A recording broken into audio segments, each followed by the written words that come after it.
Good morning आप सबको।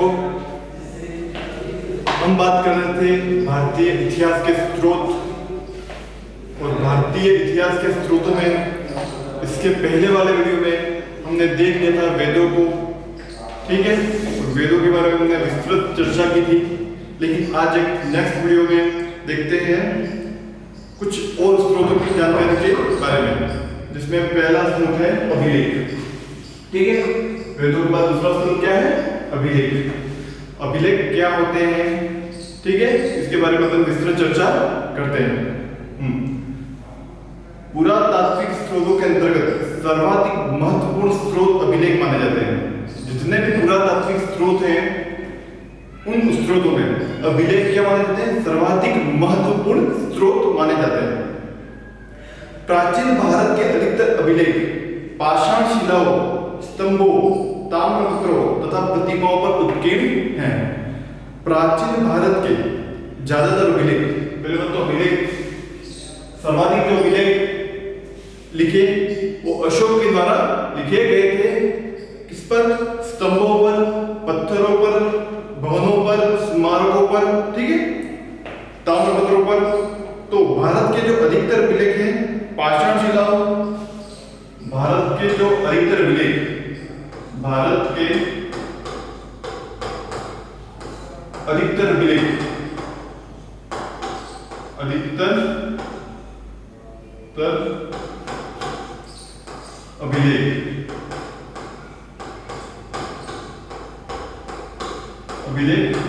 किस पर लिखे गए हैं? अभिलेख यानी उनके द्वारा जो भी उनके राजकाल में जो भी घटा है उनको स्मारकों पर, पत्थरों पर, भवनों पर उनके द्वारा लिखा गया था, उन्हीं को बोलते हैं अभिलेख, ठीक है। जो भी जानकारियां उन पर लिखी गई, चाहे स्तंभों पर, चाहे स्मारकों पर, चाहे शिलाओं पर, ताम्रपत्रों पर, जिस पर भी लिखा गया उन सबको क्या बोला जाता है? एक भाषा में, एक शब्द में अभिलेख।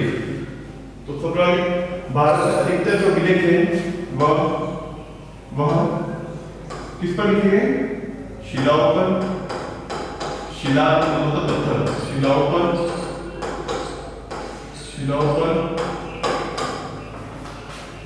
स्तंभों पर। ज्यादातर राजाओं ने इन पर ही अपने अभिलेख लिखे हैं, ठीक है। स्तंभों पर, भवनों पर, कुछ अभिलेख भवनों पर मिलते हैं, भवनों पर। उसके बाद सिक्कों पर, ताम्रपत्रों पर, ताम्रपत्र भी मिले हैं प्राचीन जानकारी के लिए। उसके बाद बात करते हैं दीवारों पर, कुछ अभिलेख दीवारों पर भी मिले, दीवारों पर, यानी कि पहले राजा के द्वारा जो कार्य किया जाता था उन कार्यों को इन पर लिखा जाता था, चाहे दीवार हो, चाहे ताम्रपत्र हो, चाहे भवन हो, चाहे स्तंभ हो, इन पर लिखा जाता था और उन्हीं को अभिलेख कहा जाता है, ठीक है। और एक प्रतिमाओं पर, कुछ प्रतिमा, ठीक है, प्रतिमाओं पर।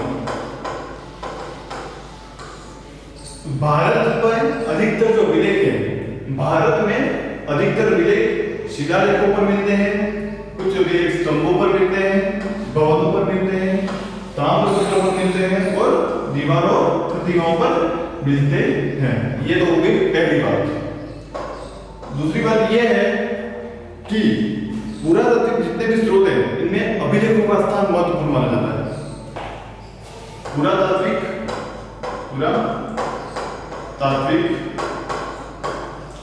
जितने भी अभिलेख हैं उनमें, तो जितने भी स्रोत हैं उनमें अभिलेखों का स्थान,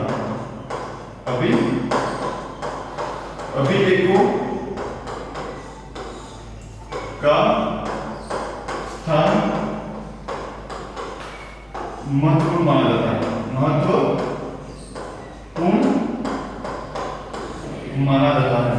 माना जाता है। पुरातात्विक जितने भी स्रोत हैं उनमें अभिलेखों का स्थान क्या माना जाता है? महत्वपूर्ण माना जाता है, ठीक है। दो बातें मैंने बताई कि भारत में जो अभिलेख हैं वो किन पर लिखे गए? तो स्तंभ, भवन, ताम्रपत्र और दीवारों पर। और दूसरी बात यह है कि जितने भी स्रोत हैं इन स्रोतों में अभिलेखों का स्थान क्या है? विशेष रूप से महत्वपूर्ण माना जाता है, ठीक है। सर्वाधिक प्राचीन अभिलेख कहां से मिले हैं? तो मध्य एशिया के बोगजकोई नामक स्थान से। सर्वाधिक प्राचीन अभिलेख मध्य एशिया के बोगजकोई नामक स्थान से प्राप्त हुए हैं, जो लगभग 1400 ईस्वी पूर्व में मिले हैं। ये तीसरी बात सबसे इंपॉर्टेंट है, तो बात करते हैं सर्वाधिक अभिलेख कहां से प्राप्त हुए हैं। सर्वाधिक अभिलेख, तीसरी बात करते हैं सर्वाधिक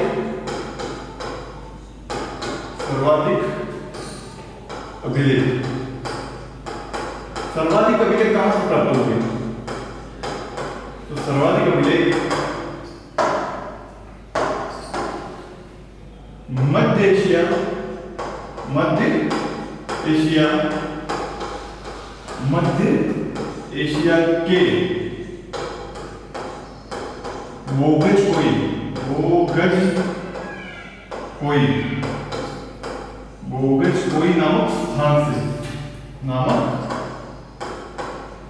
नामक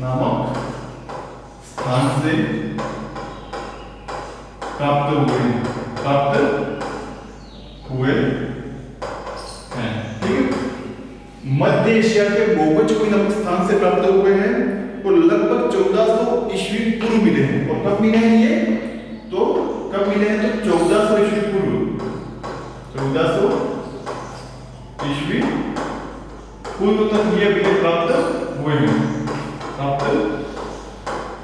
ठीक है, हुए हैं। तो तीसरी बात मैंने बताई अभिलेखों के बारे में कि सर्वाधिक अभिलेख कहां से मिले हैं? तो मध्य एशिया के बोगजकोई, ये स्थान का नाम ध्यान में रखना, मध्य एशिया के बोगजकोई नामक स्थान से सर्वाधिक अभिलेख प्राप्त हुए हैं। और कब प्राप्त हुए? तो 1400 ईसा पूर्व तक, 1400 ईस्वी पूर्व तक प्राप्त हुए हैं।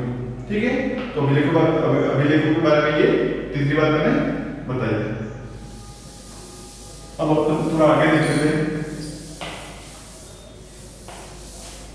हाँ, इस अभिलेख में इंद्र, मित्र, वरुण और नासत्य आदि वैदिक देवताओं के भी नाम मिलते हैं। अभिलेखों में किनके? तो वैदिक देवता के, पहले तो वैदिक देवता कौन थे?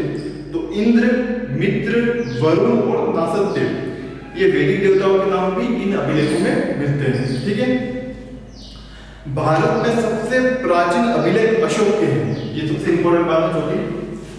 ठीक है, अभिलेखों के बारे में भारत में सबसे प्राचीन अभिलेख, मैंने पहले बता दिया था सर्वाधिक अभिलेख किसके? सबसे प्राचीन अभिलेख, सबसे प्राचीन अभिलेख किसके हैं? अशोक के। सर्वाधिक सबसे प्राचीन अभिलेख अशोक के। ठीक है, इसके सम्राट अशोक के। सर्वाधिक प्राचीन अभिलेख किसके हैं? अशोक के। भारत में सबसे प्राचीन अभिलेख अशोक के हैं, जो 300 ईस्वी पूर्व के लगभग हैं। जो कब से? 300 ईस्वी पूर्व के, 300 ईस्वी पूर्व तक के माने जाते हैं। भारत में सबसे प्राचीन अभिलेख कौन से? अशोक के हैं, जो 300 ईस्वी पूर्व तक के माने जाते हैं। ठीक है, अब बात करते हैं अशोक के जो अभिलेख हैं, उसमें देख लेना कौन कौन से अभिलेख है। मास्की, गुजरात, निट्टूर और उद्गोलम से प्राप्त अभिलेखों में अशोक का नाम स्पष्ट उल्लेख से मिलता है। और इन अभिलेखों में अशोक के धर्म और राजस्व के आदर्श पर पर्याप्त प्रकाश पड़ता है। अब किन अभिलेखों में अशोक का नाम अशोक मिलता है, ये बता रहे हैं। सबसे पहले तो अशोक नाम कौन से अभिलेख में मिलता है? अशोक नाम मिलता है किस अभिलेखों में? तो मिलता है, अशोक नाम मिलता है। एक तो मास्की, ये एक अभिलेख का नाम मास्की। ठीक है, मास्की, गुजरात, मौसमी, गुजरात, त्रिपुर,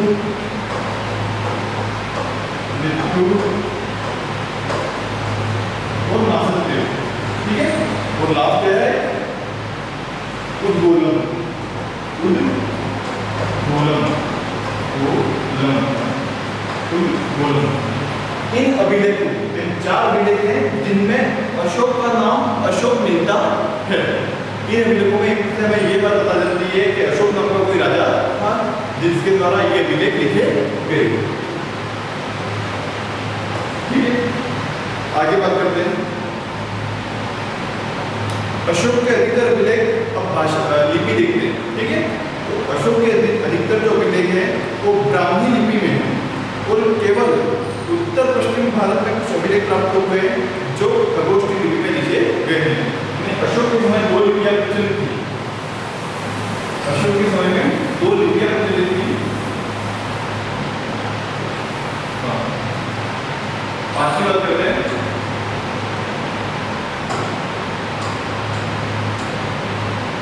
अशोक के समय में अशोक के समय 2 लिपियां प्रचलित थी। 2 लिपियां प्रचलित थी।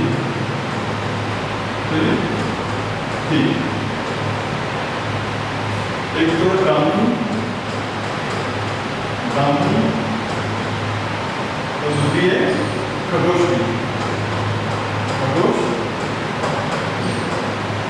ठीक है, तो ज्यादातर जो अभिलेख लिखे गए अशोक के, ठीक है, जो ज्यादातर अभिलेख लिखे गए अशोक के वो ब्राह्मी लिपि में लिखे गए। ठीक है, तो ज्यादातर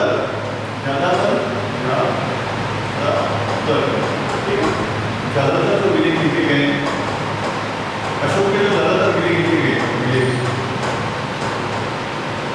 वह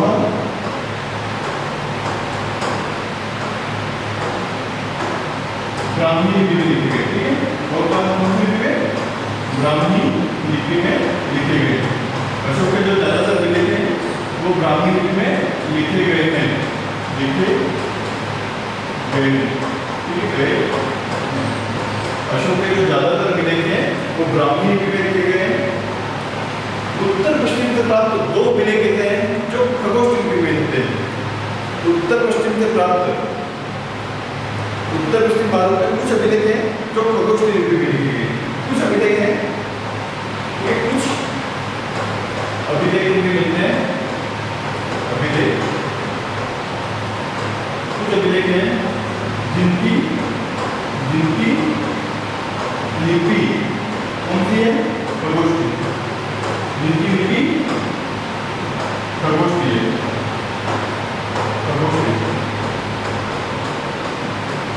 ठीक है, ये बात आपको ध्यान में रखनी है। सबसे पहले अशोक के समय में सर्वाधिक 2 लिपियां प्रचलित थी, एक तो है ब्राह्मी और खगोष्ठी। ठीक है, तो ज्यादातर जो अभिलेख मिले हैं अशोक के वो कौन सी लिपि में मिले? ब्राह्मी लिपि में। ठीक है, ज्यादातर अभिलेख अशोक के ब्राह्मी लिपि में मिले हैं। दूसरा है कुछ अभिलेख हैं जो खगोष्ठी लिपि में मिले हैं। तो ये अशोक के बारे में मैंने आपको बताया। सर्वाधिक प्राचीन अभिलेख इनके हैं और उस समय 2 लिपियां प्रचलित थी, ब्राह्मी और खगोष्ठी। ठीक है, आगे देखते हैं।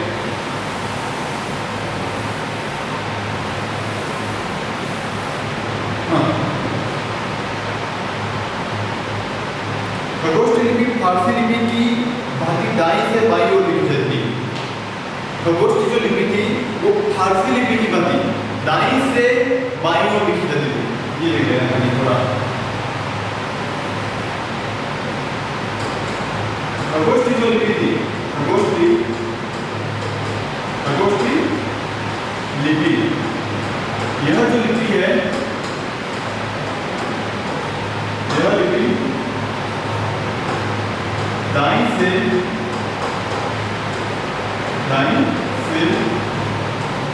बाईं ओर लिखी जाती है। दाईं से बाईं ओर लिखी जाती है। ठीक है, दाईं से बाईं ओर लिखी दाएं से बाईं ओर लिखी जाती थी, ठीक है। और वो बाईं से दाईं ओर लिखी जाती थी, कौन सी? ब्राह्मी लिपि। हाँ, खगोश लिपि फारसी लिपि की तरफ दाईं से बाईं ओर लिखी जाती थी। लंगमान एवं शेर कुदा से प्राप्त अशोक के अभिलेख यूनानी एवं अरेमाइक लिपियों में भी हैं। यानी दो लिपियां और हैं जो बाहर की लिपियां हैं, उसमें भी अशोक के अभिलेख मिलते हैं। पहली लिपि है यूनानी और दूसरी है अरेमाइक, और उसमें दो अभिलेख मिले हैं, लंगमान और शेरेकुदा। ये देखने का दो अभिलेख बाहर की लिपि मिली है, एक तो लंगमान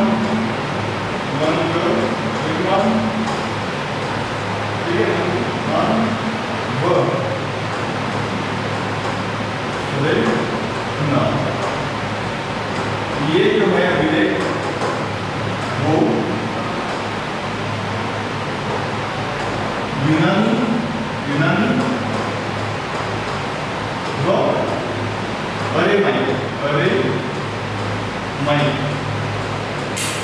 अरेमाइक लिपि में मिलते हैं, ठीक है।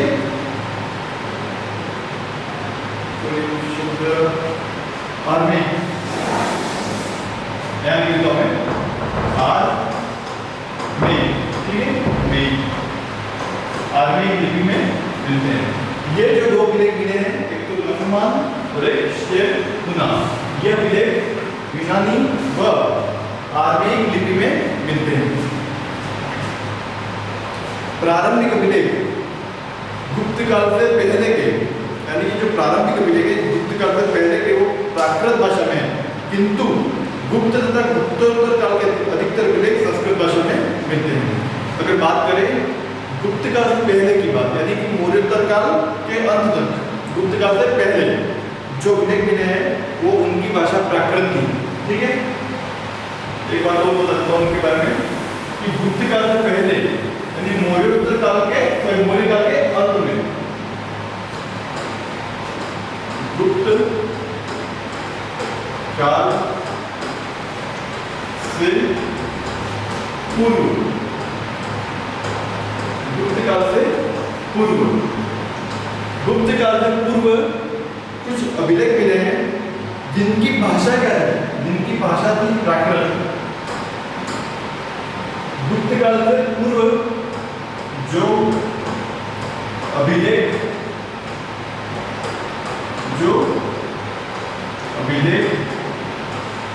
प्राप्त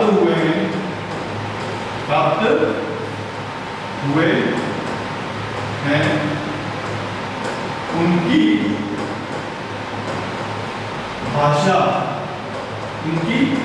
भाषा क्या थी?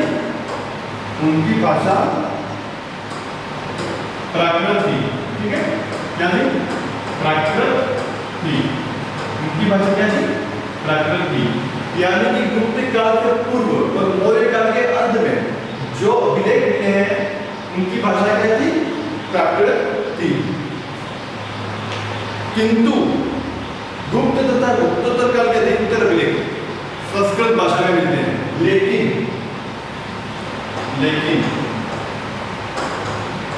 लेकिन अगर बात करें गुप्त काल के अभिलेखों की, गुप्त काल के अगर अभिलेखों की बात करें, ठीक है, गुप्त काल के अभिलेखों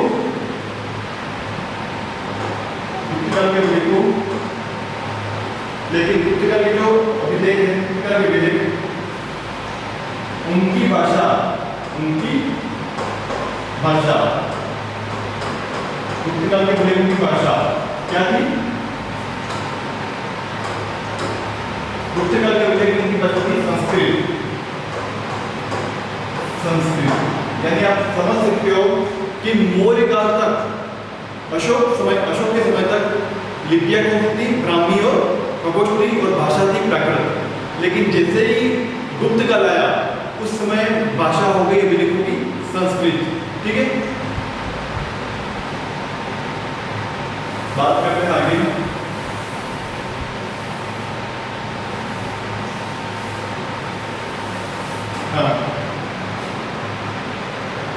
प्रारंभिक, हाँ, कुछ गैर सरकारी अभिलेख जैसे यमन का राजदूत है हेलिडोरियस, उसका अभिलेख मिला बेसनगर से। तो हाँ, बेसनगर से प्राप्त गरुड़ स्तूप लेख, इसमें द्वितीय शताब्दी पूर्व में भारत भागवत धर्म के विकसित होने के साक्ष्य मिले हैं, यानी कुछ गैर सरकारी अभिलेख मिले हैं। जैसे बेसनगर का अभिलेख विदिशा से प्राप्त हुआ है, बेसनगर, और उसमें यह बताया गया है कि भारत में भागवत धर्म के विकसित होने के साक्ष्य मिले हैं। तो भारत में भागवत धर्म के विकसित होने के साक्ष्य किस प्राप्त हुए? भारत में, अगर पूछा जाए भारत में भागवत धर्म, भागवत धर्म, अगर भारत में भागवत धर्म के प्रमाण या साक्ष्य, प्रमाण या साक्ष्य किस अभिलेख से प्राप्त हुए? अगर पूछा जाए भारत में भागवत धर्म के प्रमाण या साक्ष्य किस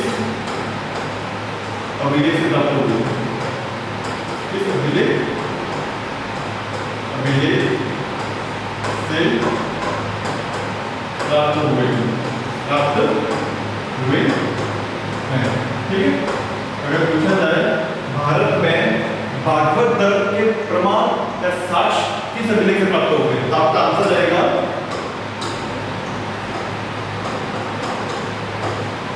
बेसनगर, हाँ, बेसनगर, ठीक है, बेसनगर अभिलेख से, तो ये जो बेसनगर जो अभिलेख है वो कहाँ मिला है? तो विदिशा में। कहाँ मिला है ये? विदिशा में, ठीक है। और ये कौन से राजा से संबंधित था? तो हेलियोडोरस राजा कौन था? किस राजा से संबंधित था? तो राजा था, अगर पूछा जाए राजा तो हेलियोडोरस, ठीक है, हेलियोडोरस किस राजा से संबंधित? हाँ, कौन सा अभिलेख? बेसनगर का अभिलेख है जो विदिशा से प्राप्त हुआ है, और राजा पूछा जाए तो हेलियोडोरस, ठीक है, इस राजा का एक अभिलेख था। मध्य प्रदेश के एरन से प्राप्त 12 प्रतिमा पर हुनराज तोरमान के लेखों का भी विवरण मिलता है। एक अभिलेख है एरन, वो जो मध्य प्रदेश के एरन से प्राप्त 12 प्रतिमा पर हुनराज तोरमान के लेखों का विवरण मिलता है, ठीक है। एक हुन राजा था तोरणमान, हुन राजा का नाम है तोरणमान, और उसकी जानकारी मिलती है मध्य प्रदेश में एरन अभिलेख से।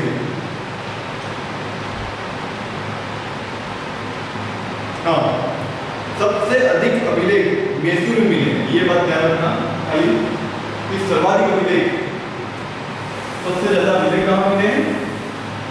मैसूर से, ये बात ध्यान रखना। सर्वाधिक अभिलेख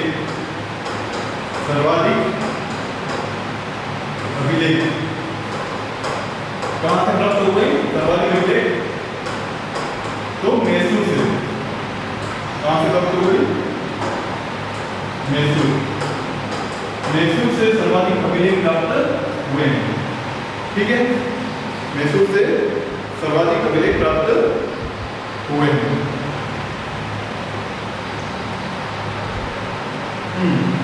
दारा से प्रभावित होकर अशोक ने अभिलेख जारी करवाया, यानी अशोक को अभिलेख लिखने का आइडिया अगर कहीं आया है तो वो एक ईरान का राजा था, दारा सिंह, ईरान का राजा था दारा सिंह। तो उससे प्रभावित होकर, यानी कि उन्होंने भी वहाँ अभिलेख लिखवाए थे, और उससे प्रभावित होकर अशोक ने भी भारत में क्या करवाया? पूरे काल में अभिलेखों को लिखवाया। तो अशोक ने अभिलेखों को लिखवाने का आइडिया कहाँ से आया? तो दारा, ईरान के राजा दारा से आइडिया है। अशोक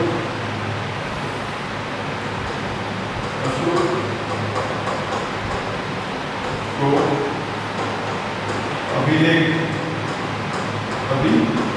अभिलेखों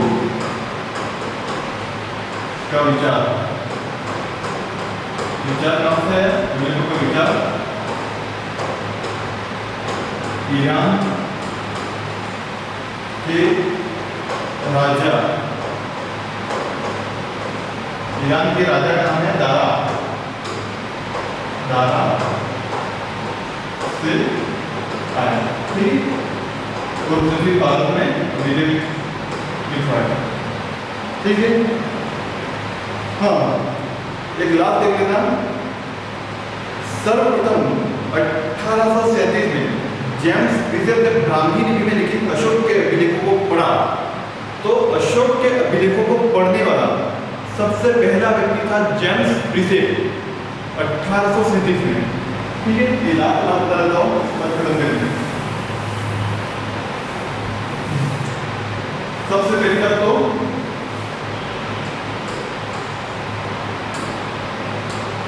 अशोक के अभिलेखों को पढ़ने में सफलता कब मिली? अशोक के अभिलेखों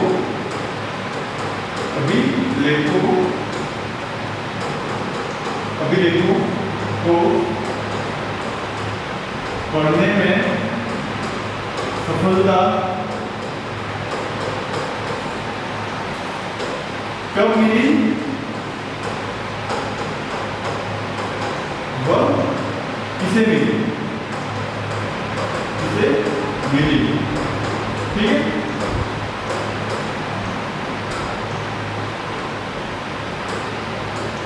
हाँ, सबसे पहले तो कब मिली? तो 1837 में, 1837 में इसे पढ़ने में सफलता मिली। और किसको मिली?